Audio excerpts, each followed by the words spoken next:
નમસ્કાર ડીબી ન્યૂઝમાં આપનું સ્વાગત છે। ઘોઘંબામાં આજે વહેલી સવારથી વરસાદનું જોર વધી ગયું છે। ચારે બાજુ અંધકાર છવાઈ ગયો છે અને વરસાદ ધોધમાર વરસી રહ્યો છે।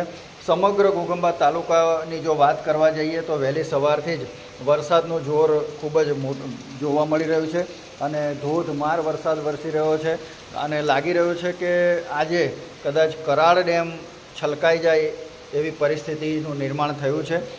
કરાળ ડેમની સપાટી હવે છલકાવાની તૈયારીમાં જ છે અને એવા સંજોગોમાં આજે રાત્રિ દરમિયાન પણ વરસાદ વરસ્યો છે અને આજે વહેલી સવારથી લગભગ 8:30 વાગ્યાથી તો વરસાદનું જોર વધી ગયું છે અને ખૂબ જ ધોધમાર અને સતત વરસાદ વરસી રહ્યો છે। ત્યારે કરાળ ડેમ છલકાવાની પૂરેપૂરી શક્યતાઓ લાગી રહી છે। આજુબાજુના અને નીચાણવાળા ગામોએ સાવધાન રહેવાની જરૂર છે। નીચાણવાળા વિસ્તારોની જો વાત કરીએ તો ગોઠ, રાજગઢ, પછી બોરિયા, મઠ, જેકણપુરા, ફણબીપાલ્લી, નવાગામ, વેલકોતર, આ બધા જે ગામો છે ડેમની નીચવાસના ગામો છે।